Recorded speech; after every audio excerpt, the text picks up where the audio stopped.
Hello, everyone. Welcome back to the Convo Couch. I am Pastor Jardula. And I'm Fiorella. And today is Wise Guy Wednesday, so we have Oz on the ones and twos.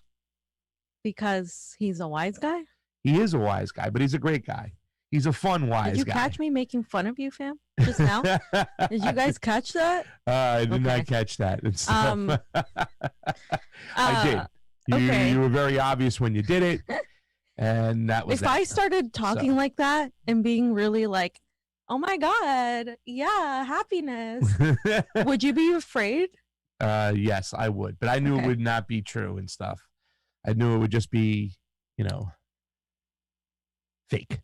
Yeah. It'd be fake. Right? Stuff. Like, oh, yeah. Like, ooh. I do it when I fake, but I do it because I'm goofy, and I want to have fun. And I remember doing that in LA, like the LA movie scene, just being like, oh, yeah, like, fuck, shit. I hate that shit. Hey, okay. Before you get going, Fee, can you do me a favor so I don't go insane? Yeah. Just ask the audience how the audio is today. Audience, how is the audio today? We want to get feedback because we had a little bit of issues. Sounds a bit fuzzy. A bit fuzzy. I think your levels are too high. Or maybe our levels are too high. Maybe. I will ask Johnny. Steve Stanley says, good hot mic sounds really strange. Terrible. Distortion. Distortion. Okay. What is the issue? All right, let me message Johnny, who's upstairs. Hold on, yeah.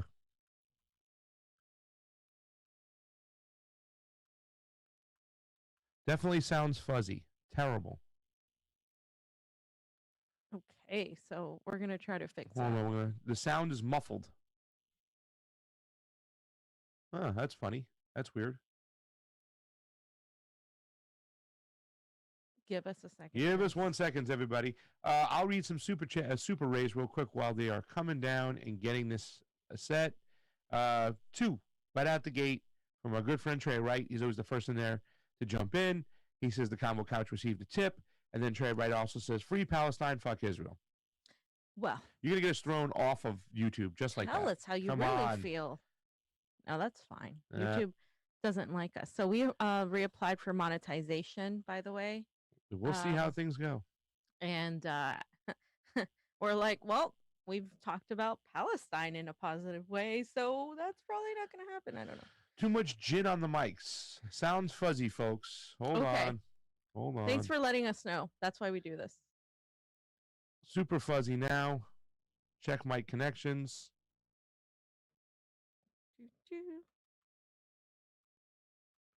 Is it on our end or on his end? Oz, do you think it's your levels? Are they too high?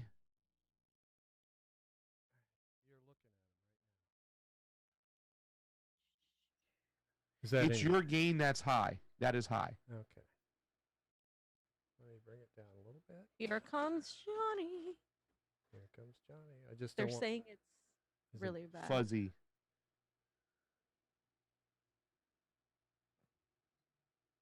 When I was hearing it on here, it wasn't.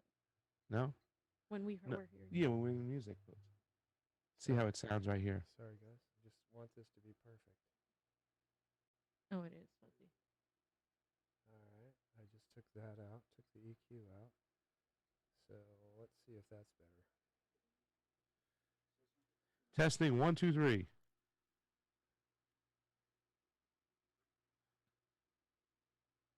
Testing 1, 2, 3. What? How is it now, Johnny? Okay, let's see what it sounds like now. Yep, we'll test it right now. Testing 1, 2, 3. Testing 1, 2, 3. He said it's better. Is it better?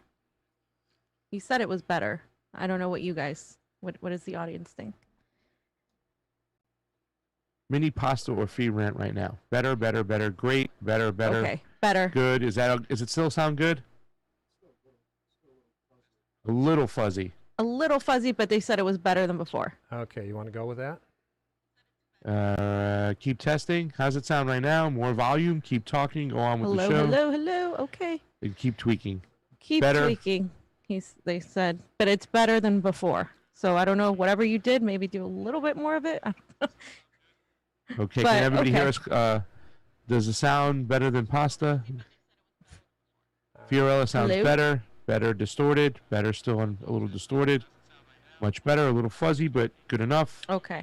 As long as you can hear us as clear as possible, we'll try to get this under control. Okay, so we're going to have a guest today, so I do want to get through this section. As you know, Gaza is now under attack. So there are various, obviously, areas like Sheikh Jarrah that have been under attack, and the Damascus Gate that we talked about on Monday. And now Gaza, of course, has been under attack. Now, I do want to go back to what Andrew Yang said, because this has been on everybody's mind. How dare Andrew Yang say this? We knew he was bad on Israel. We knew he was bad on foreign policy. On foreign policy questions, we knew he was going to be terrible on it. But this kind of takes a cake. So Andrew Yang made a tweet saying, "I'm standing with the people of Israel who are coming under bombardment attacks and condemn the Hamas terrorists. The people of New York City will always stand with our brothers and sisters in Israel who face down terrorism and persevere." Now, this is bad, not just because he said that, but because he didn't say anything about Palestinians getting attacked or Syrians getting attacked. Like, he didn't say anything about that. So he's obviously here placating to AIPAC. Like, he's an AIPAC guy. He always has been. So that's bad. And then the second tweet that I want to read is mine, because you know how the Democratic Party has said we have the most diverse cabinet, and they talk about diversity and inclusion. Well, now we have our first genocide and apartheid supporting Asian American candidate for mayor, because he's running for mayor, of course. America's #1 in intersectional fascism. I mean, supporting genocide is fascist, like, no matter how many times you play that. And Israel-Palestine is one of those situations where it's really clear who the bad guys are, guys. Like, you can't twist that in any way. It's just very clear. So then a woman confronted him in a story, I believe it was Queens, and started yelling at him for, asking him questions that she wasn't even being that bad. And this is what happened. This is basically, too, after they got canceled, he was supposed to do an event where he was supposed to give out groceries, and they say, "You know what, Andrew? Don't come. We got it." So what do you have to say about your tweet directly to New Yorkers right now? It's heartbreaking. It's heartbreaking, right? It is. People are dying. Do you condemn Israel for that? Do you condemn Israel for their unjust acts against the innocent Palestinians? Sir, I'm talking to him. We got the publicist over here. We got I'm talking to him. We gotta go. Don't say anything that's gonna fuck up your campaign. Please don't And touch that's me. why you don't have my vote, and I guarantee you don't have the vote of a lot of New Yorkers. Sir, I have just... not a wise move, fam. No. Not a wise move, but once again, we always said he was a little devoted to AIPAC, his comments before. We, the Convo Couch, we got 2 questions with him. If you want to see how full of shit Andrew Yang is, go look at the Convo Couch on our YouTube page. We have the, the California DNC Democratic convention. And we got questions with Andrew Yang, and Fiorella got him stumped, and then I got him stumped. We both stomped him. He shouldn't have. He wasn't happy that we were in the room. No, but he called on us. We were very not even that aggressive, but we were like, we were trying to ask questions because we were in the front row. That was you and Johnny staking out positions. We were in the front row, in front of CNN, in front of all the mainstream media that was asking stupid questions. And I played a little game there. When he was coming out, I started a Yang gang. Yeah. And then he was Yang gang. And the last question, I'm like, I started the Yang gang. He was, you're right. You get the last question. So that's where my little schmoozing. I tell you, that's what I'm good at. And I got the last question, and we got to stomp him. Fiorella stomped him with the whole UBI question, but what do you do as far as when the landlords raise your rent? Like $1,000 isn't going to go far. But anyway, he's a shitty candidate. He's been a shitty candidate. He's terrible on foreign policy, and this wasn't a surpase to me, fam. No, really not at all. But it's just nasty to see him do it in the middle of everything that's happening. Terrible. So Niko posted this, right? And Greta Thunberg said, "To be crystal clear, I am not against Israel-Palestine. Needless to say, I'm against any form of violence or oppression from anyone or any part. And again, it is devastating to follow the developments in Israel and Palestine." Okay, well, Niko said, how remarkable. She's mastered both siding at such an incredibly young age. And this is what we've been saying. It's not like we think that Greta Thunberg is this evil, like concoction, that she's like some sort of monster, but it's like she is being influenced by people who have certain narratives. And that's, here it is. Like now we're seeing that develop. And right out of the gate, she played team sports. This whole like I'm for like for a Green New Deal. I'm against climate change and whatnot. But then picking the side of the Democrats and Obama, and when he was the fracker in chief, just showed you that right out of the gate she was groomed and she started playing team sports. And that is such a disgusting comment. I know we have to let her slide, but that's a bullshit comment. That's like saying nothing without saying nothing. It really is. Yeah, it's both siding. It's the both siding has got to stop.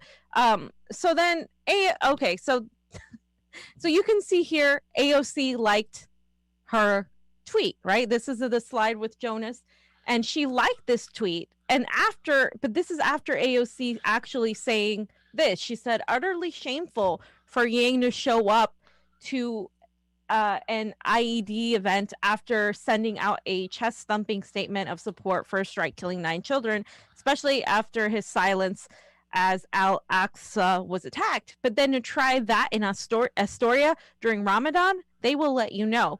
Okay, that's great, AOC, but let's she then liked that other tweet from Greta. She hasn't said anything regarding Syria still. Nope. Also, she pushed Joe Biden. Yep. Joe Biden is the guy making all the decisions here. He's the one that he's the commander in chief of the armed forces, right? We give Israel nearly $4 billion in aid to do this, in weapons aid and military aid. We're funding this. Yeah. Why aren't you going after him? Why aren't you going after Nancy Pelosi, whose statement we're going to read in a second? Well, I'm a Zionist, fam. Okay. When she said that. Yeah. Dude. And so now, so we're going to read this one right here. What did George Carlin say? It's a big club and you ain't in it. And here it is. Joe Biden APAC, Kamala APAC, Donald Trump APAC, and our great friend Pence. Michael Pence, who is secretly, I swear, has harbored feelings of sorts, is an APAC goon. They're all APAC goons. It's so funny to think that, we're voting out fascism. Here comes Joe Biden. But look at the situation in Israel. As soon as he became president, Israel started bombing right away in Syria. They upped the bomb. This is happening under Joe Biden because he's not going to do anything, because he said before, I am a Zionist, and he's going to let them do what they want to do. You know what I'm saying? And these once again, everyone wants to talk about the history of Israel. Oh, they have a right to exist. Okay, nobody said you didn't have the right to exist, but you have the right to take somebody else's land. You know what I'm saying? Do you have the right to occupy a country? Do you have the right to kill these Palestinians? Do you have the right to give them the same treatment that you were given during the Holocaust? I mean, this is getting ridiculous right now, and it is one-sided. I don't want to hear it anymore that it's provoked. I don't want to see pictures of the rocks. This is disgusting what's going on. And also a rocket and a missile. The rockets are mainly fireworks display. I think Alex Rubenstein's like, you can see they mainly don't really cause that much damage. But again, even if they do, this is why? They don't have anything else. What else are you supposed to do if you see people get killed all the time? They retaliate with a couple rockets, and it's like, well, let's just fucking nuke them. Well, they go hard. They go, and they're using, once again, American weapons. American weapons. So this is we're just as guilty. We have blood on our hands, just like we do in Yemen when we give the Saudis weapons, just like we do when we arm the Colombian regime. We have blood on our hands, and that's what I'm saying. If we just stayed out of this shit, stop giving aid, come back home, close our bases, I don't know. Can you read this, fam? Because you do. All right. Bernie Sanders says, and once again, the both sightings. I am extremely concerned by the growing conflict in Israel and Palestine. Once again, we are seeing how the irresponsible actions of government-allied right-wing extremists in Jerusalem can escalate quickly into devastating war. Israeli children should not have to spend the night scared in bomb shelters, as many are doing tonight. Palestinian children should not have to grow up under the constant violence and oppression of occupation, as so many do and have done. The United States must call for an immediate ceasefire and an end to provocative and illegal settlement activity. And we must also recommit to working with Israelis and Palestinians to finally end this conflict. See, Bernie, what the problem I have is, yes, he's both siding, right? But also, he doesn't say anything about defunding Israel, because that's where this is coming from, right? This is you're like, all the funding. You can't just call for a ceasefire. They're not going to stop. This is about the money we give them. We give money for this to happen. If you're not calling out that, then you're really just tweeting, feel good things. And yeah, like, it was much better than Andrew Yang. But at the same time, the end result is the same. Nothing changes. It's virtue signaling. Exactly. And Bernie, he's never been good on Israel-Palestine. He was always for the two-state solution. Nobody in Congress was actually good on Israel-Palestine. Nobody. And even when the squad virtue signals and they say all this shit, they don't do what's necessary. They don't attack the people in power. The bombing. They don't. Pelosi, like, okay, fine. You want me to believe you're really going to do something? Stand up to Pelosi, squad, because this is what Pelosi said. Here's Scott Wong, and on the Pelosi statement on Hamas rocket attacks, and let's just go ahead and read her statement. And she says, Washington, D.C. Speaker Pelosi issued a statement. I condemn the escalating and indiscriminate rocket attacks by Hamas against Israel. Israel has the right to defend herself against this assault, which is designed to sow terror and undermine prospects for peace. Good morning, Sunday morning. Every civilian death is a tragedy that we mourn. Hamas's accelerating violence only risks killing more civilians, including innocent Palestinians. Why did it do that? The recent inflammatory provocations, including by extremist forces in Jerusalem, have exacerbated the situation, and restraint must be shown by all to de-escalate the crisis.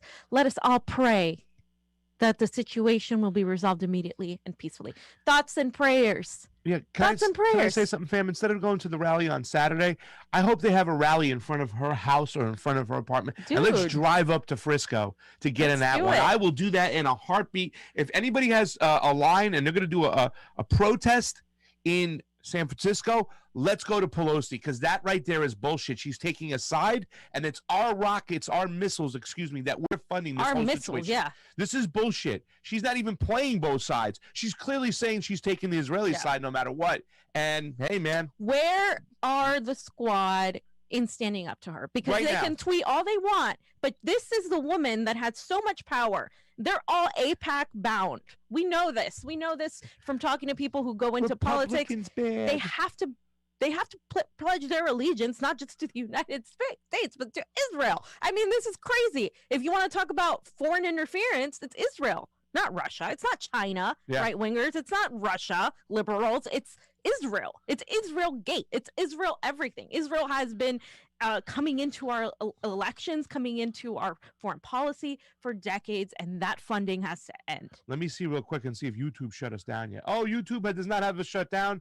232 of you guys. Thank you so much. Share, guys. Share. So, fam, what do we got next over here? Okay, so Alan McLeod. That's very Irish. I don't know. McLeod. He said, I'm collecting many of the most egregious media depictions of the Israeli assault on Palestine. So we're not going to go over the whole thing, but we're going to go over some of them. You guys should look at this thread. It's really good. Please add any you've seen too. This is what really irked me, how the mainstream media here, this is why we exist, portrays this. And they're all in unison when it comes to Israel-Palestine. So the New York Post totally reversing who's responsible, claiming Hamas bombed itself with its own non-existent jets.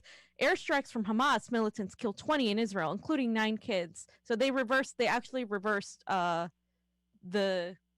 do you go back? They actually reversed the information. So while it was Israelis that shot Palestinians, they turned it around and said it was the other way around. This is a great thread, guys. So go to this thread. Number 2, at DW News, tweets imply that the Palestinian kids murdered by Israel were actually fighters themselves. And it says right there in the DW News, Palestinian health officials in Gaza Strip say 20 people, including 9 children, have been killed in fighting with Israel. Then we got the next one right there. And the next one is Palestinian rockets kill 2 Israelis, but 26 Gazans simply die under mysterious circumstances. This is the Revered AP. Like, oh my God, they're so amazing. Nice switching between active and passive voice. Also, kudos for leading with 2 Israeli deaths would suggest that they are more important and newsworthy than 26 Palestinians. Right there in the title, you guys can see that's how they described it. Number 4. Number 4, presenting an unprovoked Israeli attack against a civilian population as Hamas and Israel Number 4. trading blows. You got number 4 up. Thank you. In masterful propaganda from Reuters, suggesting equal complicity and casualties. So you can see the Reuters title, Hamas and Israel trade blows as Jerusalem unrest ignites Gaza. So again, they're both citing the issue. Number 5. Number 5, this is the last one we're going to show on this section. The Washington Post presents an Israeli terror attack on a sacred mosque during Ramadan.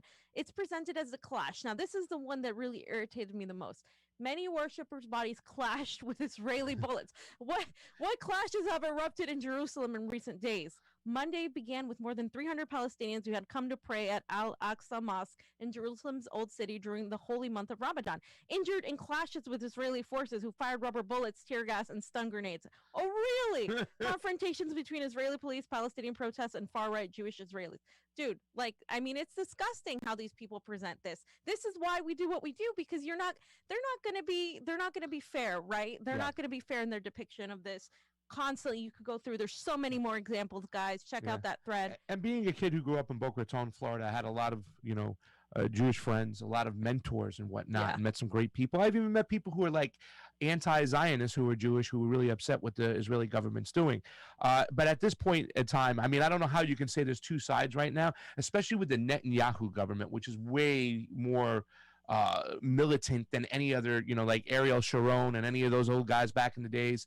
But this guy is just crazy. And let's not also forget, they're also trying to distract from the fact that Netanyahu has elections coming up, and he has a unfavorability rate that is skyrocketing. He's getting more and more opponents against him who don't agree necessarily with his ways. And also, I just want to just kind of point out, too, as well, that we fund this whole thing, and it's us, coming from us again. Fam, you have a great picture over here. So I've been really getting pissed off because everybody even progressives are saying Hamas should be, just called out. Hamas should be they're terrorists. They're terrorists. Again, like the way Hamas has been portrayed and the way people who have gone there to study what's actually going on, Hamas is actually a political party. Number one, that exists in opposition. So it's the equivalent of a far left party. So when you're saying that Hamas, it needs to be condemned, you're basically saying that if we had a Hamas party in America, they should be condemned too, because they're anti-establishment. And if in our country we had an apartheid and we were getting bombed, what would you do? Like turn the other cheek and just let them bomb you? Like after decades and decades and decades? Like what is I'm not a pacifist, and I used to be. Because this ideal reality is like, well, no, you just peace. But they tried elections. They tried advocacy.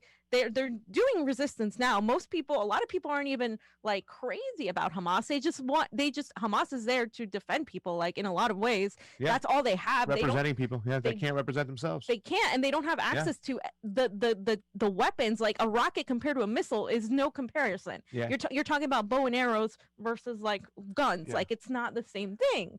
And can we show that picture again? Let's show this picture, because we didn't even get. We want to talk about it. Fee's been talking about this because you can see on the guy's foot. Right, that's the politician, Joe Biden. If you want him, he says, "Look at Hamas's rockets, what they're doing, and it's doing nothing. It's hitting the boot. It's really not doing a lot. It's a big firecracker." BB, right. It's which is the same thing right now. They're working hand in hand. So that's Hamas's little rocket on the toe, and this is the giant missiles. That's the response, right? And then look what the media focuses on. The little rocket, right? And then the next one is, the same thing. You got Israel bombing an entire city of Gaza right there on this picture. And then you have a little rocket in Israel, and all the media focuses and all they're crying about is that. I mean, it doesn't get any more clear. This is what happens every single time. And I can't tell you how some of my Jewish friends just repeat the propaganda. They're like, oh, they do. And then when you say bad things, they get really upset with you and say you're being anti-Semitic and all that stuff. It really sucks because, they've created this kind of situation where you can't speak out against the government. It has nothing to do with a religion or anything. It has to do everything with geopolitically and the way the government's run. It's not being anti-Semitic. It's actually just talking about the way the government is militant. You know what I'm saying? It's geopolitics more than anything. It's about land. It's about occupation. It's not about religion. So, yeah. And so don't believe it from us. Hear it from the mouth of a Palestinian who got invited onto CNN in England, and I believe it was the UK, and he turned it around on them, because you know how CNN has a way of framing these questions. The mainstream media does that. He turned it around on them, and they probably won't call him back. Okay, so let's take a look at these videos. Quote, they're coming to finish what they started. Well, Mohammed El-Kurd joins me now from Sheikh Jarrah. Thank you very much for joining us. You grew up in the neighborhood. Your family home is slated for eviction. What is the scene right now? Well, thank you so much for having me. To start, it's not really an eviction. It's forced ethnic displacement, to be accurate, because an eviction implies legal authority. While the Israeli occupation has no legitimate jurisdiction over the eastern parts of occupied Jerusalem under international law, it also implies the presence of a landlord, and certainly these Israeli settlers have not built our homes. They're not our landlords. They don't own our land. And thirdly, eviction does not imply the hundreds and hundreds of heavily armed police and army and settlers colluding, blowing up your doors, throwing your children from your windows, and using brute force to throw you out in the street and assaulting and arrest you should you resist. It doesn't imply the grenades. It doesn't imply the rubber-coated bullets. It's not an eviction. According to the UN and countless politicians and human rights organizations, it could amount to war crimes. Actually, the situation is pretty tense, I can tell you, and we're very scared of losing our homes to Israeli settler organizations. These settlers and courts would argue that their claims to the land predates you and your family. Have you been allowed to prove otherwise? No. The Israeli occupation courts take their documents without verification, without authentication or challenge, whereas our documents will not be looked at. They will not be taken into consideration. Besides, just because something is technically legal does not mean it's ethical or moral or historically just or accurate or correct. We've seen many, many systems exploit the law and exploit the judiciary to uphold supremacist and racist lives. Okay. Yeah, we have a couple more videos, but fam, I just want to point out right off the bat, like, come on, how can you defend this anymore? They're evicting people out of their house. Not even evicting, like he said. They're throwing people out. Yeah. And they've been doing this for so long. For so long. You can only say for so long that it's it's a two-sided story. It's a two-sided conflict. No, there's the oppressed and the oppressors, and you can see what's going on. It's as clear as day anymore. And I don't know how you can defend this anymore. I'm so sorry if I'm offending any of my old friends back at home, but this is terrible. Yeah. This is disgusting now. Yeah, I posted something on Instagram, and I'm like, I'm not talking to you guys. I'm just saying this is a government, and you're complicit if you're not calling it out. It doesn't matter if you're of Jewish, ethnic belief or descent or whatever. This isn't an attack on your religion or on your ethnicity. This is an attack on the government of Israel that's doing this, like, period. Okay, so let's watch the second video. Yes, please. Very powerfully about being 11 and remembering this incident that I spoke about these settlers coming to your home and taking half of it. How does it feel to have grown up with what you've called the anxiety of dispossession? It feels familiar because this is what every Palestinian feels like under the crushing fangs of Israeli colonialism in Palestine. My grandmother was thrown out of her home in 1948 in Haifa, and she was thrown out again in 1967 and again in 2009 when Israeli settler organizations colluding with the Israeli state took over half of our home. And this is my second time being dispossessed from my family should they go ahead and do it to me. It's scary, but it also has a name. It's settler colonialism, and it's apartheid, and it's the fact that these settler organizations are working together with the state to exploit the law to dispossess Palestinians. What would you like from the international community? There has been a response by many to the situation your family is in right now. What would you like to hear, especially from the new Biden administration? Well, I think the myths of self-defense and both sides are growing more and more penetrable. People are being able to see through these myths. and call an occupation for what it is and call an aggressor for what it is. And this is what we're going under, where we're facing in Sheikh Jarrah, in Jerusalem, in the Gaza Strip, in Lid, is colonial violence. And it's only allowed because both the state and the settlers know they have impunity. The settlers are emboldened by an apartheid state that allows them to open carry in Palestinian neighborhoods. And the state is emboldened by an international community that refuses to call it out for what it is, that allows it to intentionally target civilian neighborhoods in the Gaza Strip and massacre 24 Palestinians, including 9 children, without facing any consequences. I don't expect much of the Biden administration. Knowing that Ned Price refused to even condemn the killing of 9 Palestinian children tells me all I need to know. Obviously, I would like the international community to hold Israel accountable under international law, but I also hope free people of the world do their part to push their governments. You've written... So there it is again. His grandma was thrown out in 1948. This is going to be the second time he's facing this. He wants international law to be actually held up. Yeah. So, the Palestinians can have a fighting chance over there. And they're just being thrown out in the middle of the streets no matter where they are. I mean, it's just... it's bad. It's disheartening. We have one more video there, right? Yeah, I think we had one more. There's the third one in there or no? I think it was the first one, but it was really short. Yeah. The first one we played. I think he went to the second one. Did you go to the third one or? There's 3 of them. Oh yeah, you didn't play the first one. Let's play the first one. Watch the way he flips it on the protests, the violent protests that have erupted in solidarity with you and other families in your position right now. Do you support the violent dispossession of me and my family? Yeah, like this is, do you support the violent protests? I mean, this is very familiar, right? I mean, this is like how the media frames things. They're always going to frame the people who are oppressed as the bad guys. Like, that's the problem. Like, you can't, sure, you can condemn all the violence and stuff, all the looting, all these things, but you have to understand where it's coming from too. Yep. You can't just ignore that. Yeah. And what he talked about in 1948, your next tweet really goes into that, so people can get an understanding when this shit started going down. So the Nakba, and also in this specific event, the Lydia Death March in 1948, 50,000 Palestinians were forcefully expelled from their home as European settlers murdered, raped, and pillaged their way through the surrounding area.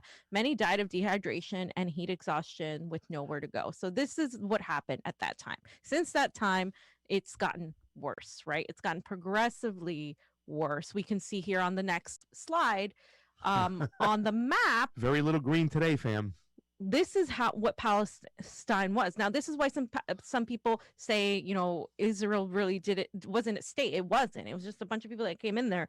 Now, nobody's even arguing that Israel has a right to exist. Very few people are. Like, some people are saying, well, they don't. Like, but at the same time, they're like, okay, we can find some sort of solution. But there's Israel, and then it gets progressively smaller, bigger. Israel gets bigger, Palestine gets smaller, until there's literally very little. And it was European Jews who came in 1947 who took over the state and whatnot. So I mean, let's just get that under wraps. So when people say, "Oh, there was Jews there for a long, long time," of course, for many years and stuff like that. And nobody's saying they don't have the right to exist there, but to come on in, the Ashkenazis, right, and just turn the country upside down. And we are where we are today. And I don't see this as a two-sided conflict. I see this as a one side, committing atrocious crimes at this point. I'm sorry. And so going back to Hamas, right? Because this is from Let's Talk Palestine on Instagram. They have this little picture. Go the other way. Yeah, you got to be careful because. Yeah. All right. So they said another. I keep doing the same thing myself. Hold on, we're trying to pull it up here. Thing. Okay. So another source of support is the underground commander of the military wing of Hamas. His name is Mohammed El-Kurd, whom Palestine media reported as saying, if Israel doesn't stop attacking the residents of Sheikh Jarrah neighborhood, they will not remain with their hands tied, and the enemy will pay a heavy price. So when they say things like that, that's all the media focuses on, right? But really, it's like, so Israel has the right to defend themselves. Palestinians have the right to defend themselves. And I just want to reiterate that Hamas isn't a terrorist group. In the next slide, Hamas isn't a terrorist group. Hamas exists to defend what's left of Palestine, right? My bad, guys. I'm sorry. Which is an apartheid state. Palestine's an apartheid state without sovereignty, without human rights, and in the middle of a genocide with real terrorists and colonizers in Israel. And don't let the oppressors rewrite history, because we know that the empire education here that we've been taught is really bad. And so that extends to our foreign policy too, right? By the way, the Israeli Defense Forces says in response to 200 plus rockets fired from Gaza towards Israel, we killed 15 Hamas terrorists and struck 130 Hamas and Islamic Jihad terror targets in Gaza overnight, included 2 attack tunnels, a Hamas military intel facility, weapons manufacturing and storage site. So that's what they're going to do. They're going to frame it as we killed terrorists. We bombed terrorists. That's what we do. We got the terrorists. They're bombing civilians. Kids. They're bombing women. They're bombing children. And we're going to show you exactly what they're doing because it absolutely needs to be known. Now, these things are going to start getting really bad to watch. But right now, let's just start with what was happening earlier. This is what's currently happening. This is purely heartbreaking. God, please help Palestine and everyone. Please keep them in your prayers. So that's Gaza. Just look at this one, Oz. Yeah, there you go. And that's Gaza. Can we get a little volume there?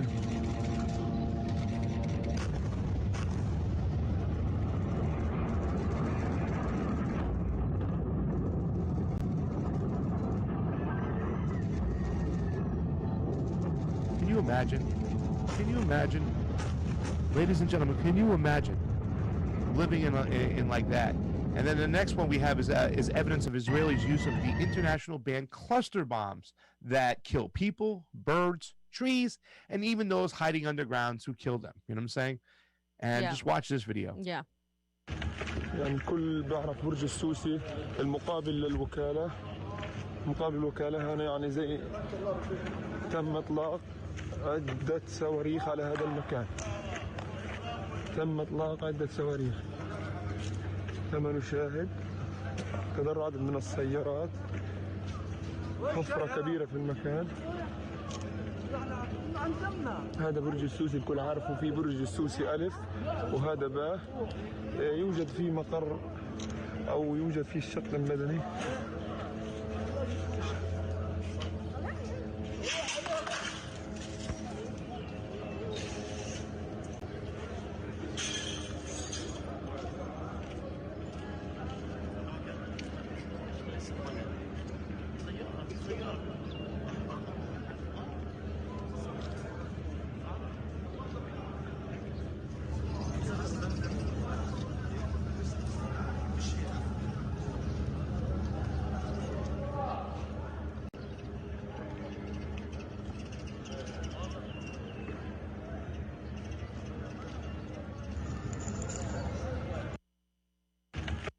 Okay. So the next one is the phosphorus, right? So the phosphorus is actually not legal. It's a phosphorus which is being used by Israel in their attacks against Gaza, and it can burn actual human flesh until it reaches the bones. It's been internationally banned, yet they are still using it against the people of Palestine. So you can see that's what it looks like, and that's what it looks like. They don't care. Internationally banned, they don't care. They're going to do what they want to do. I'm going to say Israel has the right to defend itself. Yeah, with weapons like that? Come on. Weapons that are internationally banned. It's crazy, right? Okay, so this one, warning advised. The next few slides are going to be very, very difficult to watch, but I believe we need to show them because people need to stop thinking this is a both sides issue. Yeah. You want me to read this here? Yeah. Israel has begun using white phosphorus, which we just talked about, a.k.a. napalm, on Gaza. This is what happens to Palestinians when they refuse to have their homes taken over by Zionists. And look at that. Yeah. I mean, that's just a shame.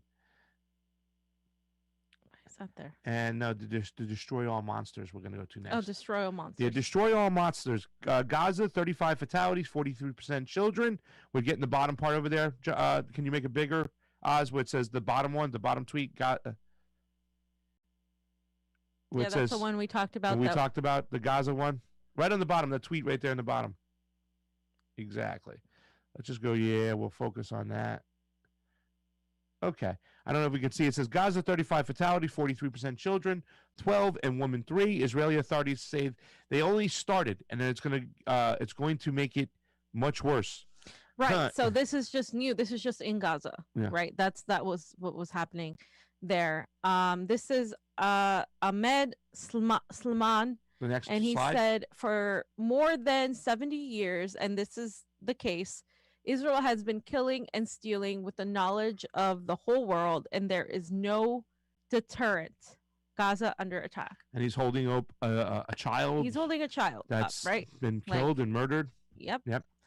And the next slide, there are children that are crying because of the bombs they're hearing. I mean, imagine living like this constantly, right? All the time.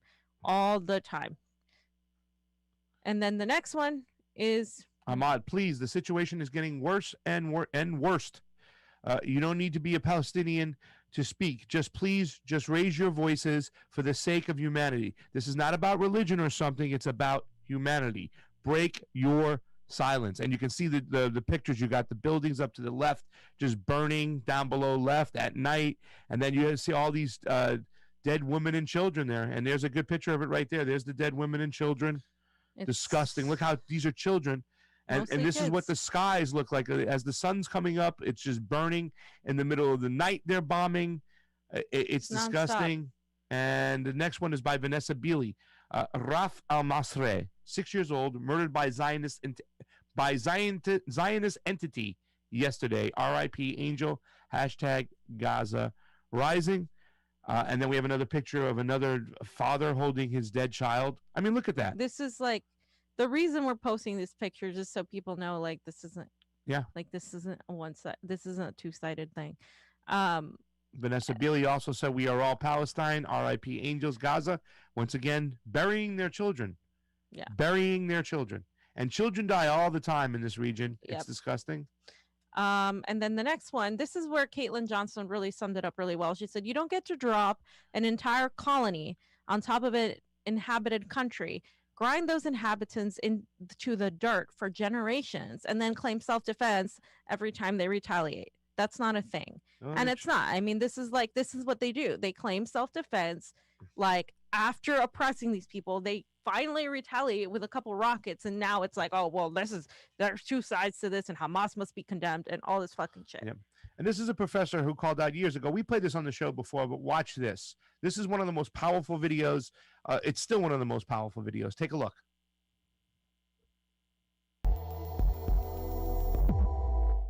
Go ahead. Hi. During your speech, you made a lot of references to Jewish people as well as certain people in your audience, not Jewish people in general, but certain people, especially in your audience, to Nazis. Now, that is extremely offensive when certain people are German. And they're also extremely offensive to people who've actually suffered under Nazi rule. I don't respect that anymore. I really don't. I don't like and I don't respect the crocodile tears the crocodile tears. No. I'm sorry, folks. Allow me to finish and allow me to finish. Listen, sir. Allow me to finish. Sir, I don't like to play before an audience the Holocaust card. But since now I feel compelled to. My late father was in Auschwitz. My late mother, please shut up.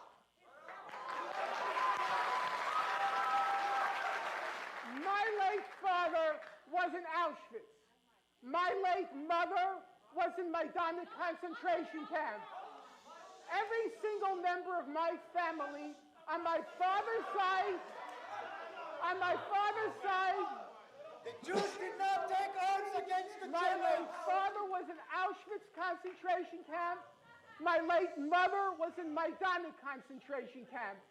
Every single member of my family on both sides was exterminated. Both of my parents were in the Warsaw Ghetto Uprising. And it's precisely and exactly because of the lessons my parents taught me and my two siblings that I will not be silent when Israel commits its crimes against the Palestinians. And I consider nothing more despicable than to use their suffering and their martyrdom to try to justify the torture, the brutalization, the demolition of homes that Israel daily commits against the Palestinians. So I refuse any longer to be intimidated or browbeaten by the tears. If you had any heart in you, you would be crying for the Palestinians, not for what's being done. Powerful, fam. Powerful. It's just as true back then as it is today. We've watched this before. Yeah. This is, we have to bring it up again because the weaponization of the Holocaust to promote similar violence and similar genocide to Palestinians is gross. Yep. Like, you're doing a disservice to all these people that actually died. Yeah, the Holocaust happened. Yeah, their anti-Semitism is real. Nobody's saying that. But the fact of the matter is you can't use that to allow the state of Israel to commit these disgusting crimes against humanity on Palestinians. Yeah. You just can't. And yeah, there are a lot of voices in Israel too, fam, who feel that way too as well, that are not happy with their government's actions against the Palestinians. There's a lot of people in Israel who really are just not about the whole Zionist mentality, and their voices are shut out. We don't hear them and stuff. They silence them. I saw a great documentary on it one time when these activists in Israel were going there to watch these soldiers, and they were yelling at the soldiers the way they're treating the Palestinians, and the soldiers were saying, these people don't care about you, they're going to kill you because you're Jewish every chance you get. And they're like, no, you don't treat them that way. This is disgusting. And there were people within inside Israel who did fight for the Palestinians' rights. And I think we have to find those voices and elevate those voices. This is not about picking a side as far as Israel or Palestine. This is about picking a side whether you're right or wrong. And what's happening to the Palestinians is disgusting. And it's a shame that we need a history lesson. So if you're not going to listen to us about the history lesson, maybe you'll listen to George Galloway. Give you a little bit of a history here. Here you go. Thousands of Israelis killed over the summer. But there were thousands of Palestinians killed over the summer. And 500 of those were small children. I dare say a little older than the honourable member's grandson, on which I congratulate him, but in many cases, not much older. There's an air of unreality about this debate. So far, I had thought that Parliament, in this regard, was catching up with public opinion. But the speech that we've just heard and the interventions earlier seem to indicate otherwise. The minister is on record as saying Israel lives in a tough neighborhood.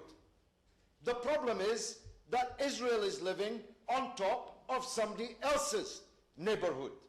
And the attempt to equate violence from the illegally occupied with violence from the illegal occupier is preposterous, and yet repeated over and over again already in the short debate that we've had so far.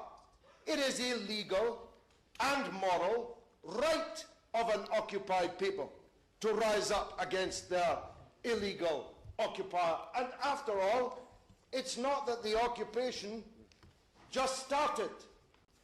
The West Bank and Jerusalem has been illegally occupied for 47 years. How much longer do you expect the occupied people to wait for their rights? All this poppycock about peace talks and the rest. There are no peace talks. There is no peace process.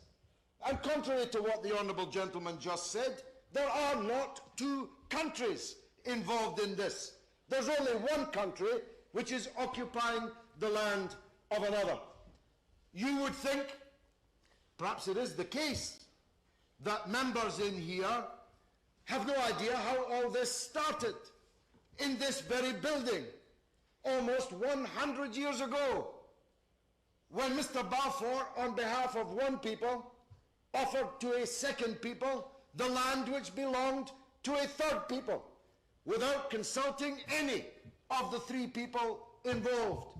We have a historic obligation greater than any other country to side with the victims of the act which Mr. Balfour performed. Yet there's no sign of it here. Parliament did recently take a decisive and important decision, but the government has not caught up with it.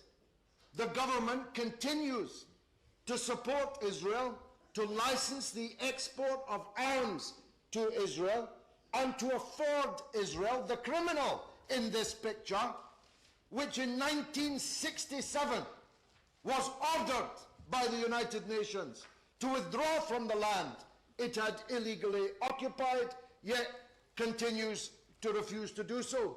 We should not be trading with them at all. We should not be exporting anything to them at all, or allowing the importation from them of anything at all. That's, after all, what we do with any other international lawbreaker. Right? We always say that's what we're going to sanction them. We're going to stop trade with them. We're going to suffocate them. We're just not going to do business with them. They're not going along with the rules that we all created, fam. So now, therefore, we're not going to trade with them. We're going to sanction them. But here's a different story. You know what I'm saying? Right? Yeah, it's dependent. And just the last thing before we bring Robbie in, I just wanted to point out Gal Gadot's statement. She's not a Wonder Woman when it comes to this. She said, "My heart breaks. My country is at war. I worry for my family, my friends. I worry for my people. This is a vicious cycle that has been going on for far too long. Israel deserves to live as a free and safe nation. Yeah. Our neighbors deserve the same. I pray for the victims and their families. I pray for this unimaginable hostility to end. I pray for our leaders to find the solution so we could live side by side in peace. I pray for better days." Again, she's whitewashing the whole thing, both siding the whole thing. Of course, Israel is the victim here. Once again, this is why the Democratic Party and the Hollywood elite are all in one side when it comes to Israel Palestine. It's bad. And I guess the Palestinians don't deserve the same, fam. Only Israel deserves to exist, and according to her statements, but that's just a shame. Let me go to really quick. I want to do some quick super race so we can bring Robbie on. He's got a tight schedule. So Trey, he dropped the first two in there, of course. Here's this guy. I love this guy. Shadow Band Refugee. I heard him on the Steve Poikonen show. Hit me up, buddy. Rokfin app downloaded. Meow, fam. Now I got to get the damn Ray token. Down with the Zion Nazi regime. He put that together. Thank you, Shadow Band Refugee. Love your work. Love what you're doing out there. Hit us up. James Evans, thank you so much for the Super Ray contribution. It's awesome. Mercy me. There is no both siding on Israel-Palestine issue. You're either for the oppressor or for the oppressed. I get you. We just talked about it. And Joni Bug, thank you for covering these atrocities. Thank you, Joni Bug, for the love. We do appreciate it. We need the help, so we're glad you are here. Okay, so on to our next section. This is a really important development, so we brought Robbie in. I'm just going to read the title, and then we'll bring him on. The Russian criminal group, and this is according to NBC News, suspected in Colonial pipeline ransomware attack. The group known as DarkSide is relatively new, but has a sophisticated approach to extortion, according to sources. And I'm just going to read this part. A Russian criminal group may be responsible for ransomware attack that shut down a major U.S. fuel pipeline. Notice they don't talk about the pipeline until now. Two sources familiar with the matter said Sunday, this group known as DarkSide is new, but has sophisticated approach. Commerce Secretary Gina Raimondo said Sunday that the White House was working to help Colonial Pipeline, the Georgia-based company that operates the pipeline, to restart its 5,500-mile network. So, guys, the system, which runs from Texas to New Jersey, transport 45% of the East Coast fuel supply. In a statement Sunday, the company said that some smaller lateral lines were operational, but the main lines remain down. So, Robbie, welcome to the show. I got a question for you right off the bat, right? you know that there are many there's so much going on with the story. It's hard to like pinpoint it, but it's crazy that people have been ignoring the pipeline leaks, but the coverage on the hack is somehow all over mainstream media. You mentioned that this issue could be used to distract. Do you still think that? Oh, absolutely. I mean, because in this case, I mean, for obvious reasons, Colonial Pipeline can play the victim, of course, right? And they can put all the attention, all the negative attention in this scenario, which is, as we now know, a massive national story, just because of the repercussions. But you know, they can sit here and say, "Oh, well, we were attacked, we were shut down, you know, by criminals, by pirates," and all the while, I mean, mind you, in the next 2 weeks, they have a deadline as to release their new estimates for the massive North Carolina spill, which I've been covering. It would be a great time to just quietly release those numbers while all of the attention is completely focused elsewhere. So absolutely, I feel like from a PR perspective, this probably happened at the best possible time for Colonial, to be quite honest with you. Because again, they're gonna take the spot. I mean, honestly, it would have. I mean, I'm not saying that it was a good thing for them, but if there's gonna be attention on them, better it be you can paint yourself again as a victim, right? That's been attacked by criminals instead of as the criminal, right? And which is the case 99% of the time with this company, as we've been documenting. Yeah. Do you think this was a setup? I mean, do you think this? I mean, this looks very fishy. I was looking at this stuff, and it's, you know, fam was like, this is kind of scary. For me, I was laughing at it because it's like they're still doing the same old shit again. You talk about the Solar Wings hacks, and everybody's like going China, Russia. Meanwhile, you look into who owns the company from the get-go, and you're like, wait a second, this is within arm's length again. It seems like this is just a big distraction. Your thoughts on that? Well, you know, I will be the first to admit I am not an expert of, you know, the cybersecurity field or medium, right? We've got colleagues, you know, Steve and them, the guys. I go to them for stuff like this most times. I would say that since, you know, I mean, I hate to take the intelligence community at their word, but you know, there's, you know, the cybersecurity firm FireEye and Cybereason, which, you know, have been around for a while, and they're, of course, as most cybersecurity firms are, very shady, and, you know, work very closely with the CIA and you know, all of our intelligence agencies. But apparently this has all been confirmed by the FBI that DarkSide indeed was the one, and they put out this statement. Right. But the FBI. What makes it is that apparently DarkSide put out a statement, an apology of sorts, actually on their dark web site, which basically was like, hey, you know, our only goal was to make money. We didn't really realize, and I'm paraphrasing, but like, we didn't realize there was going to be so much of a societal problem from us doing this, and we'll do better next time. Basically, is what they said. There's so many layers. We're going to read that statement because we have it, but I wanted to ask you specifically, because you live in the region, how has the shutting down of the largest gasoline pipeline affected the area? Well, to those of your audience that have watched our appearances or our conversations about this before, it's affecting it exactly the way I said it would if this pipeline ever had to shut down. Massive gas, not only gas supply shortages, which hit almost immediately. I mean, as again, you know, literally the day after, I'm pretty sure the day after is a tweet where I was already showing local gas stations in my area in central North Carolina completely out of gas already. Show that us. And quite honestly, today, in the last couple of days, I mean, there are some widespread reports from North Carolina, you know, in particular. And I've driven by gas stations on my way to work today, and I saw these sites, like 100 cars wrapped around the building twice, lines spilling out onto major highways, holding up traffic. There has been fistfights in the parking lots of these gas stations. And to a degree, yeah, I'm sure that there has been some panic buying involved, but there's also a reason for that, is because they just shut down the pipeline that supplies almost half the amount of fuel that the Southeast takes in.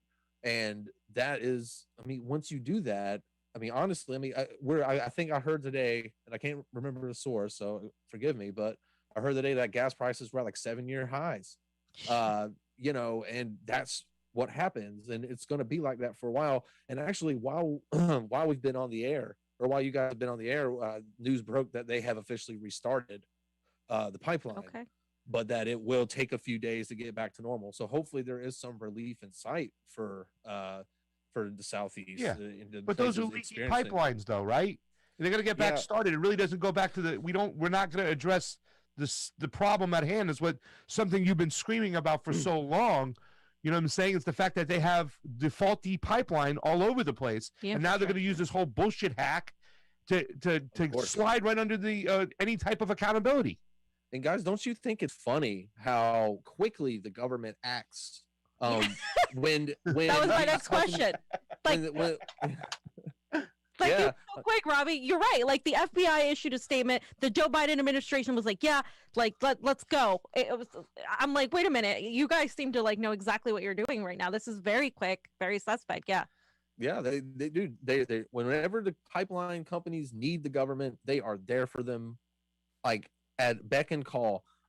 Whenever the pipelines are spilling millions of gallons literally into protected areas of nature, the government is nowhere to be found. They don't care, and for that matter, neither is the media. I don't know. You guys have noticed that of the numerous. I mean, and this is headline news everywhere. Not one of the outlets that are covering this spill or the hack mentioned the fact that Colonial Pipeline is under federal investigation right now for possibly not just the massive spill in North Carolina, but a history of neglect and massive spills. And nobody wants to bring that up because, quite honestly, when it all comes down to it, Colonial, as I've always said, is in a unique position to where they have so much power. They are the most powerful pipeline company in the country by far, and almost nobody even knew who they were until this week, which is a problem because we're also focused on DAPL, which of course is it's a rightful thing to be protesting. I'm not saying that it's not, but if you really want to take it to the oil and gas industry and you really want to see what the big dogs are doing, Colonial is the pipeline company that has the United States in a vice grip, and they just showed everybody that whenever they call the president, he picks up the phone. Because again, whenever you supply like 20% of the country's gas, half the gas of the Southeast, you're too big to fail. Essentially, if they take you away, what you see in North Carolina and in places south and in Virginia, what you're seeing right now in those states is how it's going to be. And if it was a permanent shutdown, even for a leak, for like maybe weeks or at worst months at a time, it would be disastrous. And Colonial Pipeline knows that, so they take every advantage of that. I just want to say that it is okay to protest against DAPL, but it's not okay to ignore what's going on with Colonial Pipeline. That's my personal statement right now. We got to get on this. Activists got to get on this. Anybody who considers himself a green activist, or that's their number one issue, this has been going on. It's been going on for quite some time. You've laid it all out for them. Yeah, nothing from the Sunrise Movement, nothing from these people that are, supposed climate activists. I haven't seen that yet. I honestly haven't. It's going to take an atrocity. Something's going to happen where there's going to be a bunch of dead animals somewhere or something like that's going to happen for them to wake up. But right now, we have all the information we need. We have negligence beyond the reasonable doubt over here and stuff like that. We should be on this stuff right now. I wish there was a spot we can go to on the East Coast to really point it out what's really going on. Maybe a visual of the leak or something that's happening to really get people involved, because it's just disgusting the way the FBI jumps on all this stuff, the way you just said, Robbie, and we're ignoring these leaks that you've been pointing out for quite some time. Yeah, and and specifically something that I've been looking into since the hack. When it comes to specifically the hack, this could have been, this is an area of legislation that has been ignored by our government and pretty much written by the oil and gas lobby by them, themselves over the course of the years. Over the course of the last 4 years, at least, there's been at least 3 bills passed through at least one committee of Congress that had to deal with pipeline cybersecurity. And some of those bills, Colonial Pipeline actually lobbied for. And I found out the reason why is because it seems like the position of the oil and gas industry is that the federal government can suggest anything they want to in terms of cybersecurity, even in the form of legislation, as long as that legislation doesn't mandate that there be federal guidelines that pipelines have to adhere to as far as cybersecurity, like mandatory cybersecurity regulations across the board. What they want is autonomy. That's what the American Petroleum Institute have said. They said their position is they want autonomy. They want voluntary information sharing. They basically want to write their own rules, again, just like they do everywhere else. Yep. And they also want the fact that, if they basically want to do it on the honor system. And the question I have is, and by the way, even though some of those bills were lobbied for, they all died because this isn't a priority for the U.S. government. No matter what they say, they may talk a big game, but it's not a priority. Hell, even in Joe Biden's brand new like $2.2 trillion or billion dollar, I'm sorry, whatever the garbage infrastructure bill that he's brought up. Oh yeah. Guess how much of that has to?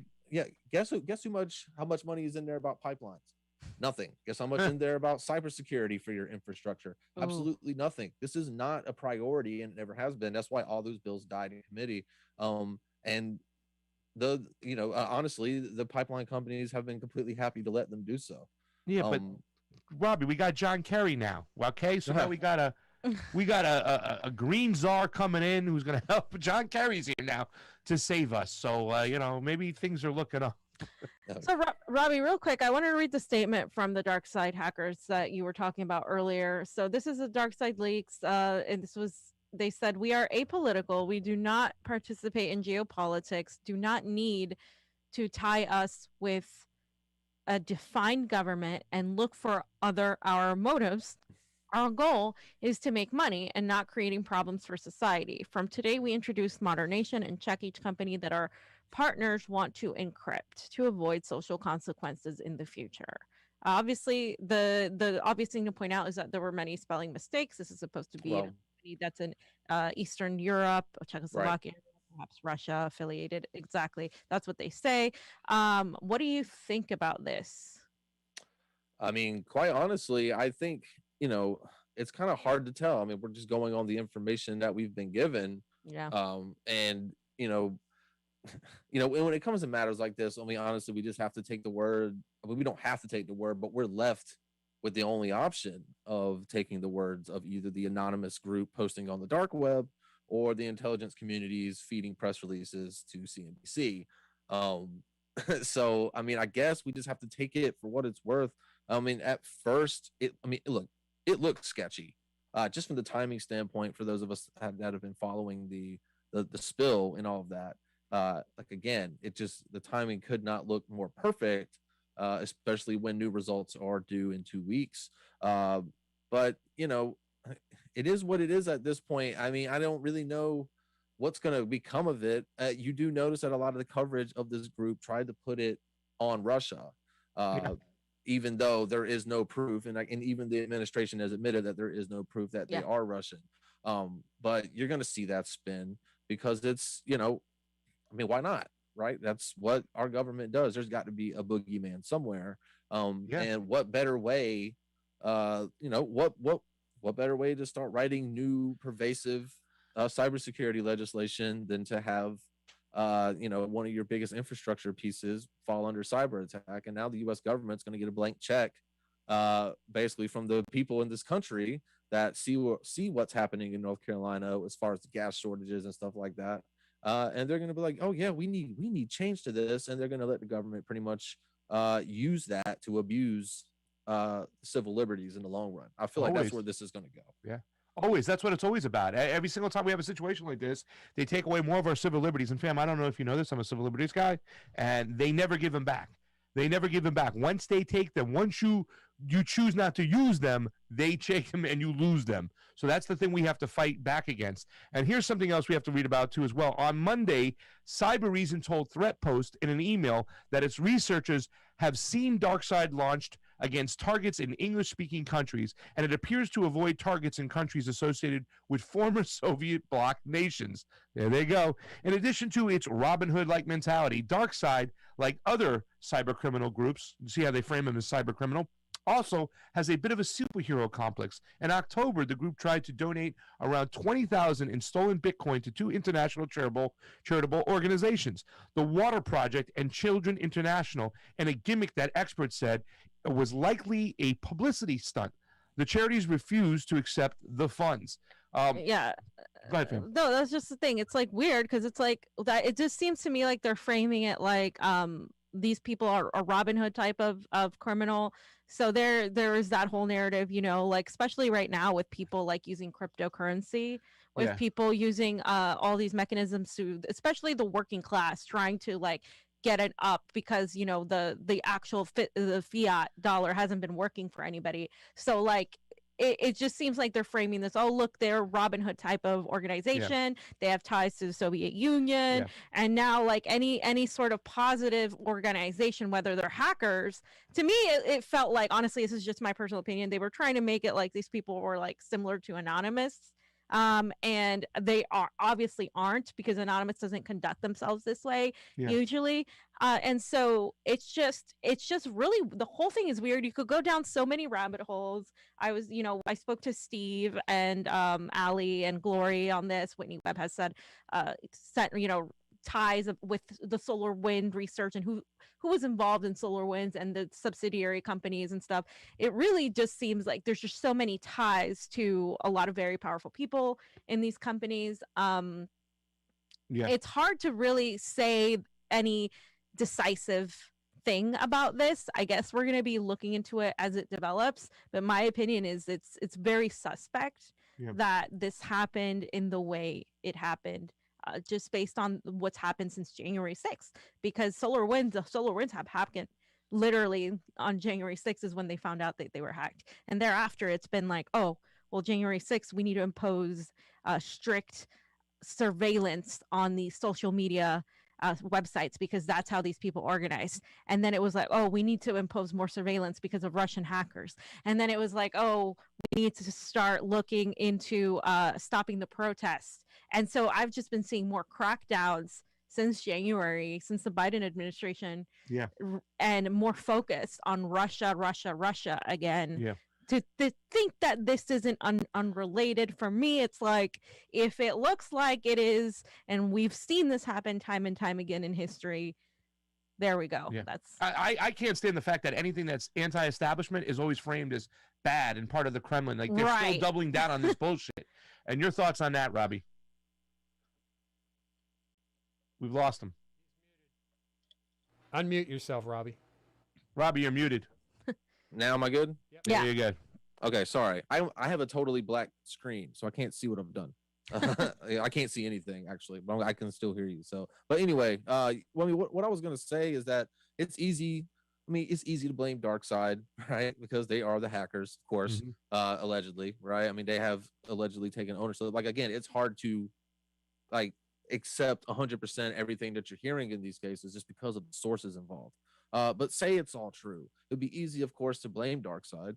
A lot of people I've seen, a lot of conservatives or Republicans on the internet, calling Joe Biden, Jimmy Carter 2.0, with the gas lines and the shortages and stuff. And it's easy to do that, right? But this is on Colonial. This is 100% on Colonial Pipeline. Aside from, okay, oh, well, what about the actual hackers? Okay, fine. But then again, you are a multi-billion-dollar pipeline that is one of the most critical pieces of fuel infrastructure of the entire country. And you should not be able to get beat. I mean, this is simple malware that you're getting hit with. Quite honestly, any typical antivirus software should be able to take care of 99.9% of all of that. Yeah. I mean, this is how they do. This isn't it shouldn't, from what I've heard, DarkSide doesn't necessarily use complicated stuff. I mean, this is pretty much run of the mill. I mean, I think even CyberReason, the company that has inspected it, has made mention of that. It was either CyberReason or FireEye, the other company that's involved. But either way, again, this seems like a lapse of security by Colonial Pipeline, getting beat by a virus that they should have safeguards against, quite honestly. Yeah. There should be mandatory safeguards on a federal. There should be a federal level, or like a threshold that every pipeline company has to meet. But of course, as I mentioned, the oil and gas industry has continuously lobbied against them. And actually, the API, again, the largest trade association for the oil and gas industry in the United States, has repeatedly come out and said that, the industry has made leaps and bounds of progress in cybersecurity, and that they're safer than ever. And quite honestly, they've been wrong at every turn for decades. And this is on Colonial, 100% to me. I mean, again, like can we call them criminals? I mean, sure, technically, right? If you're, going to hold up a multi-billion-dollar pipeline basically for ransom. But here's the thing: when we're talking about ransom, right? Think about this. I've seen reporting, and again, I don't have access to my Twitter right at this very second because I don't have, my computer's messing up. But I have quote tweeted another independent journalist that was reporting on this, that has sources within the company, and they said that one of the reasons that they may have shut down because the hack has been reported by multiple outlets to not have affected the operational side of the pipeline. It was just in the business side, emails, accounting information, stuff like that. But they shut down the operations of the pipeline as a quote precaution. But also, there's been sources that have said and told other reporters that another reason is because they can't invoice the companies that are buying the fuel from them. Thus, they can't get paid. So if they can't get paid, they're not going to run fuel. So basically, what does that sound like? It sounds like Colonial Pipeline is holding the East Coast for ransom until they can get paid. And so once they can get paid, then you can have your fuel. That to me sounds like ransom. And that to me sounds criminal. It is criminal. Yeah. But the government is totally okay with it because they've let them do it. But apparently it's restarted. So yeah, again, the fallout from this is going to take all the attention away from the upcoming spill, which will probably break history or break records and make history, not in a good way. So I mean, we just got to keep it up. And I appreciate you guys having me on to talk about this. Just a couple of last things. I was going to say, it's just very noteworthy. When me and Fiorella were talking about when we were kind of loading up this folder, it's always good to follow the money. You look at the money in the situations, and it's also worth noting that when the SolarWinds hack, when it happened, it did benefit a few actors aside from the attackers themselves. For instance, Israeli cybersecurity firms Checkpoint and CyberArk, which have close ties to Israeli intelligence unit 8200, have seen their stocks soar in the weeks since SolarWinds compromised and was announced. Similarly, it's happening right now. Do you think this is another inside internal hack? Because that's what I thought SolarWinds was. I thought it was like an inside hack. We looked at the players involved, and then we saw who benefited after. Do you think there's a possibility that this could be happening the same way? Look, this is always a possibility. When we're talking about money, we're talking about anonymous, non-state actors, right? For all we know, I mean, and this is my big brain going here, but for all we know, DarkSide could be an op. Who knows? I mean, quite honestly, I mean, what do we really know? So of course, I mean, there could be. I would definitely look at cybersecurity firms' stock prices. They're going to be jumping, of course, for the next few weeks. Oil they already and gas, were, I believe. Look, oil and gas. There's going to be a lot of scrutiny coming up ahead when we're talking about money. And as a political finance reporter, I mean, this is generally what I do. This pipeline stuff is just something that I have been engulfed in by happenstance. And it's kind of consuming, but I feel like it's a worthwhile story. Don't get me wrong. But as a political finance reporter, what I'm going to be looking for in the days ahead is Colonial Pipeline, gas companies. They are going to be lobbying hard, probably, trying to get lobbying firms and lobbyists that have really close ties to the president, the Secretary of Energy, and President Joe Manchin as well. And, and actually, a matter of fact, I'm not sure if I told you guys, but Colonial Pipeline has already added Joe Manchin's former lead staffer for the Energy and National Resource Committee that he chairs. The Colonial Pipeline's lobbying company hired him away in March and immediately assigned him to the Colonial Pipeline case. So Colonial Pipeline's in there with President Joe Manchin, that is. But yeah, so we're gonna have that. We're going on. It's gonna be interesting to see what legislation is going to be coming out. I mean, that's a big one, because we're going to see not only politicians are going to try to politicize this, because this is finally something. This is why they also need Russia to be behind this, right? They need some kind of foreign boogeyman behind this attack, and it doesn't work for them that it's just some individuals somewhere that are just literally out for money. That's not good enough for the U.S. intelligence community. They need a foreign actor to be behind it so they can have a reason, and the politicians that obviously work for them, because that's who most politicians work for. They need reasons to push legislation, and they need reasons to give you fear. Hey, Russia shut down your fuel, caused a gas shortage. What happened if it was permanent? Now, what do? We need stronger regulations. We need stronger this, that, and the third. And we do need stronger regulations, but you just have to keep a close eye on, all the little clauses and loopholes and the little things that they love to add to these cybersecurity bills in particular, that will have negative effects on everyday civilians. So that's another thing that we're going to, and who's lobbying for those bills and who's lobbying against them. Yeah. So, Robbie, where does this leave any sort of like attention, accountability, etc. for the actual leaks? Like, like, are there any groups besides you that are like pushing for attention, and a few other independent media that have brought you on and have actually talked about it, or, alleged to your work, like, annotated your work. But like, other than that, like, is there any movement that's like, hey, by the way, since we're on the subject of the Colonial Pipeline, what about the leaks happening? Yeah.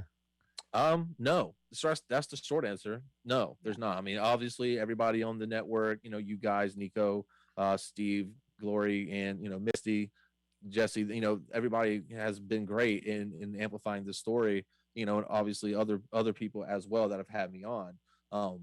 But, other than that, and like a very small group, I don't see it. No, I mean, I see some local reporting, like local, like Channel 5 or Channel 46 in Charlotte, but nothing national. And I've been in contact with a senatorial candidate, a Democratic senatorial candidate running for U.S. Senate in 2022. I've been in contact with with Sunrise Movement hubs in both North Carolina and in other part, I think in LA. They've never answered me back. I get the first email. What can we do to help? What can we what can we do? And then I send them the articles. I send them the information. And then they totally they blow it off and they never come back to it. It's a very eerie feeling when you're talking to people that are supposed to care about this stuff, because the person that I've spoken to, and I want to give them the benefit of the doubt, the senatorial candidate in North Carolina, I want to give them the benefit of the doubt. You're running a campaign, fine. You're busy. You might not have gotten back to me as soon as I might have liked, but you're running on the Green New Deal. And this happened in your state. So if you ignore this and you ignore this issue, I mean, that's a terrible look. And it's been a terrible look for, all across the board. I mean, AOC, Ed Markey, and Cori Bush were taking selfies on a boat the day after they reintroduced the Green New Deal on Earth Day, as a matter of fact. And none of them have mentioned anything about what could be the largest pipeline spill in history. Nothing from Sunrise, as you've mentioned, 350, Sierra Club. The list goes on and on. Nobody has said anything. None of the media is reporting it. So here's where we go for accountability. Yep. The spotlight is on Colonial now. Nobody else will talk about it except us. So we have to be the ones to bring the accountability. Yep. We use that spotlight. We commandeer that spotlight and we shine it on the leak instead of the, oh, poor me, we got hacked Colonial Pipeline, because nobody should feel bad for them. They're not victims. There are corporate criminals that have been, destroying our planet for decades, literally at zero cost to them. So it's time that changes. And, this could be the moment where they finally get the attention they deserve, but we're going to need some help. Yeah. They don't do anything, Robbie, because they're a bunch of fugazis. That's why. Thank you so much for joining us. Robbie Receipts Jaeger is what I call him, because he always has the receipts. You've done an amazing job. I remember the first time you came on the show not too long ago, you were saying, hey, I broke the spell of the Convo Couch. I finally got on. Well, you've been on 3 times. You're now becoming a regular, my friend, and we appreciate you coming on. Let people know where they can find you. Sure, and I greatly appreciate it as well, as always. You can find me on Twitter. I do a lot of breaking news stuff on there. I do my long form articles on Rokfin. Both handles are the same. It's Roblet O'Fire, ROBLET O'Fire. And other than that, you guys have a good night, and thanks for having me on. Sure. Wait, do your thing. If you got a second to look at stuff, that's important. Yes. Yeah. Well, if you guys do have a second to look at stuff, I'm sorry. I'm exhausted. Come on, Robbie. But if you guys do have a second to look at anything, anybody in the audience gets bored, needs something to do, take 5 minutes. I encourage you to read up some kind of literature or something on the effects of autism, so we can build a more inclusive, educated, and accepting world for our neurodiverse brothers and sisters out there in the world. So, but other than that, that's all I got today. So thanks, guys. We love you, buddy. Thank you, Robbie. Appreciate it. Thank you. Wow. So, guys, Robbie Receipts. Robbie Receipts right there. That's awesome. It's a shame. It is a shame. This is crazy, fam. Like the MCSE network is the only one reporting on some of the biggest spills on a pipeline. Actually. I mean, terrible across the whole East Coast. Yeah, and another thing I wanted to point out that I didn't have time to point out. Like I said, I'd like to talk to Steve and Glory more on this. Is that the connections to the reason you have people like the Sunrise Movement, Sierra Club, and etc. not really pay attention to this or not seemingly just ignore it, it's because those are now co-opted, privatized, organizations that are part of what happened at Davos and the World Economic Forum and the Great Reset. Like, it's part of the Fourth Industrial. This is, you can look it up. They call it the Fourth Industrial Revolution. I'm not making that up. That's what it is called. And it is a whole attempt to privatize using the idea of looking at our infrastructure, which they obviously are not doing, to make everything that we love in nature completely privatized by these entities who are supposed to do good via climate, but have dangerous ties to people like Klaus Schwab, to people in Google, people in Wall Street, people in like big banks like Bank of America, etc. And the Whitney Webb article, which I alluded to at the very last one of the last questions when we were talking about the solar winds, that was on Unlimited Hangout, and she was connecting, of course, the money ties between the SolarWind group and their subsidiaries, and it's problematic when you see these money ties, and then you start realizing, wait a minute, this is why, and how supposedly the cyber group DarkSide basically works in a lot of ways, like to short the market, to corner the market on stocks. So like they're able to make money doing that. So who else does that? The government does that. They constantly do that. We've already seen benefits to this attack. We have already seen people's stock portfolios go up due to these attacks, just like it happened during the SolarWinds attack. This is precisely why I'm extremely suspect that all of this happened. And like I wrote it down yesterday. Granted, this was after smoking a bowl with pasta, but it was like, to me, it was like the events that have happened since January have completely just been an entire crackdown on all of our civil liberties. Why we didn't want Biden in there. It's just really bad. Like, you can look at from January 6th, exactly, they were ready to push this legislation. You can look about even before that, the elections, right?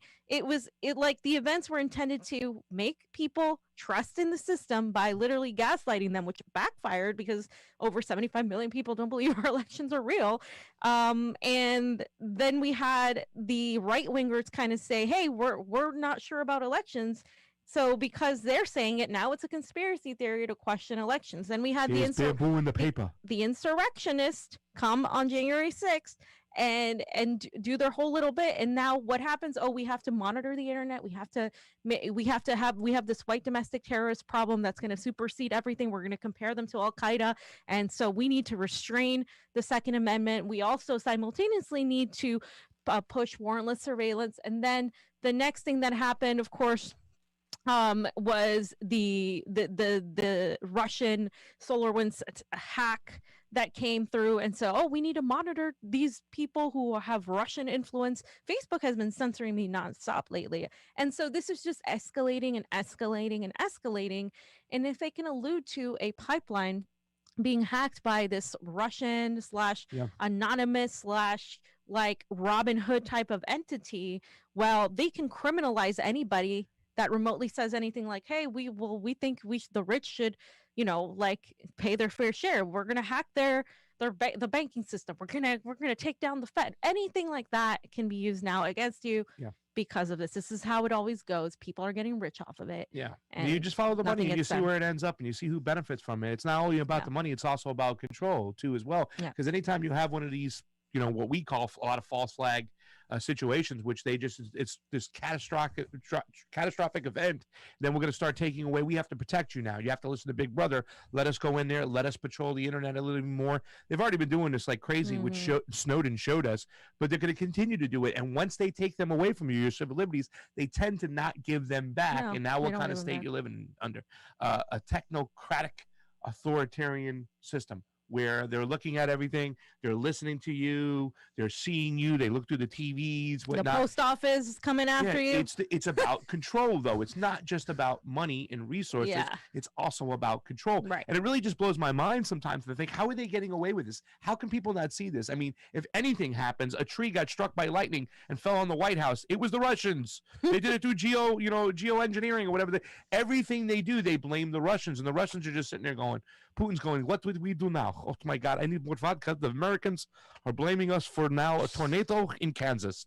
I mean, they blame them for everything because they do need that boogeyman, and too many people buy into it. The mainstream media is just run by these elitists, these oligarchs, whatnot. The CIA and the FBI is all over the airwaves. They're pushing out their narratives, and they've very successfully kept people pitted at each other. So therefore, you buy into that shit because it's against the other side.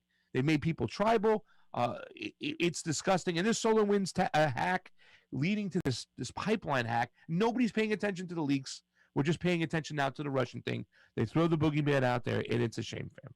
Absolutely, fam.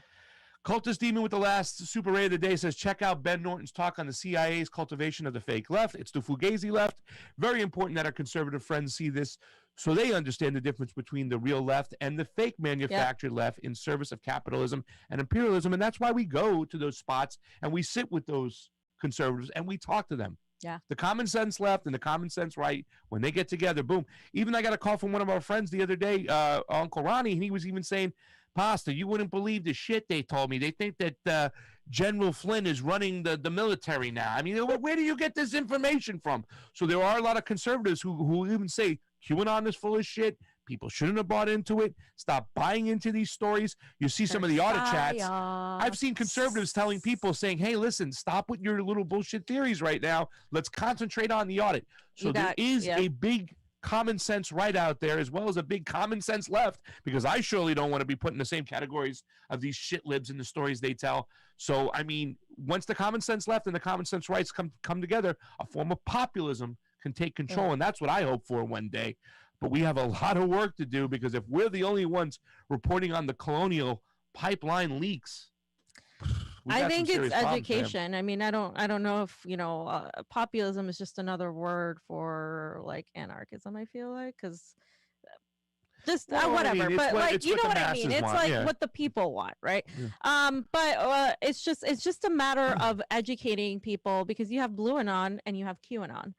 Both psyops, both completely fabricated, and just weaponizing this cultural war, this just continuing this whole idea One side blames China, the other one blames Yep. Russia. One side's ridiculous. pro-Biden, the other one's pro-Trump. It's like the same thing. They're all APEC darlings. We just went through this. This is like, it's nothing has changed because they are just puppets Yeah. for who's really in control. And the moment we tie our foreign policy with our domestic policy and realize how intricately connected they are, and how our violence in domestically, you know, when Johnny was looking at the weapons in Portland, when he saw the shell, the what was used, and how they were military grade weapons being used on domestic protesters, the same way that we just saw the military weapons used on these Palestinian protesters and these Palestinian civilians, you realize that America runs on war. War. American war. That's what we need to do. We need to realize that. Now, there's a protest on Saturday. We'll talk about it Friday, but there's a protest in Los Angeles. There's a protest all over the nation for Palestine. If you can go. I will put it up on Friday. The different locations are all over the United States. We need to start not just an anti-war movement anymore, an anti-imperialist movement that encompasses everything we talk about when it comes to who's in control, right? It's got to be everything from censorship to your First Amendment rights, to the workers gaining power back, to having autonomy, having a decency to live and exist, to, of course, our imperialism and foreign policy. There are people now, and I will put this in the folder on Friday, that are quitting their jobs because they're not getting paid enough. Yeah. They're literally saying, like, we quit until you give us better wages. That is happening, folks. That's happening all over the country. Yeah. And if more of that happens, then we have to see, how can we make this sustainable?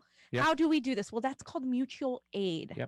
Okay. And we need to start really, really focusing on that, because things are happening all over the world right now, and it's not isolated incidents. There's a reason why all of this is happening at one time. And that's what those words, when people say communism or socialism and whatnot, and, you know, some people demonize it. To me, I don't hear authoritarianism when I hear those words. I hear mutual aid. I hear owner co-op businesses, like, you know what I'm saying, co-op businesses that are owned by the actual workers themselves. Don't call it socialism. I don't care if you, whatever you call it. Like, I just ignore it, the ism then. Just forget about what it's called. Let's talk about what it is. Because, like I said, I've been to Iowa and they have co-ops everywhere, and they don't call it socialism. They're just, like, I go to the store and, like, it's like I forget what they call it, but it has a completely different name. It's not even called a co-op, but it is a co-op because it's like the workers own a share of the company for working there X amount of time, et cetera, et cetera. And it's like, it's so great. Like, when people who are more conservative, like, start praising these things, it's like, well, I don't really care what they call it. This is like what it is. It's the workers' framing. right. It's like, we have to do that. Though. We have to frame it better. Well, this country has been just riddled with McCarthyism and just xenophobia and all of these things. So, guys, I see a lot of people on the YouTube, but I don't see a lot of thumbs up. Do me a favor, real quick, hit the thumbs up. And if you haven't signed up for Rokfin, Rokfin, now is a great time to do it. You can do it for free, and if you got a few extra bucks, for $9.99 a month, you can get our premium content as well as every content creator's premium content across the board for just one lovely price, and that does help us out. It's always appreciated on the couch. Fam, stop it. We got a lot of things to talk about. I'm making arancini tonight. It's Wise Guy Wednesday. I'm also making a roasted garlic cream sauce with sun-dried tomatoes and chicken for the pasta with rigatone, and I got a nice cold green string bean salad. Now you're making them with hungry. Lemon, olive oil, and mint. We've been putting together our series. We don't know what we're going to call it. Maybe Yo Vegan, maybe Eat Sweets Nightcaps, because that's the things we do. Me and my friend Scotty Johnson. So we got a lot of stuff to show you. I made a gnocchi bolognese, and there's a lot of fun stuff coming for us. But right now, for the Convo Couch, get on over to Rokfin, Rokfin. Do me a favor, everybody, right now, in the YouTubes. We love you all. We pay attention to you too as well. Hit the thumbs up. We need the thumbs up to be hit so we can get some likes over there and still stay in their algorithm. Even though they're suppressing us, fam, we still want to get that information out there. There it goes, 277 up and only 6 down. We don't have too many trolls today, fam. That's good. Anything else? Oz, you got anything to say today? Not a thing. You guys knocked it out of the park. Always a pleasure. We Thank love you, you, Oz. Oz. And check out Roar Media, ROAR, our Roar. friend Shanda, our friend Amber, our friend Oz, and many others over there. Savage Joy, too, hangs out. Natural Progressive, maybe? Yeah, I mean, they got some cool peeps up there. Life to Franklin, who always comes out to these protests with us and keeps Franklin's a great good eye on bodyguard. us. He's great. So let's get Don't on out of touch here her. for today. We'll see you in a couple days. Remember, we have the protest on Saturday. We'll be talking more. By the way, breaking news, Benny Smith, our friend Fraction Magic guy who coined it for Bev Harris, is in Arizona with John Brakey at the Audience. Benny Smith is over there, and it's important to get leftists out there to talk about this because this is something that shouldn't be looked at as tribal and shouldn't be ridiculed and laughed at the way the Daily Show did to them. It really is disgusting. The way all of the progressives are doing. Like, seriously, don't even get me started on that. Yeah. But, yeah, guys, thanks so much for watching. Well, we're all good on that, right? Yeah, well, 86 people that watched on the raid today. So for Pasta Jardula, Fiorella, Oz behind the curtain, spinning on those ones and twos. Combo out. See you. We love you guys.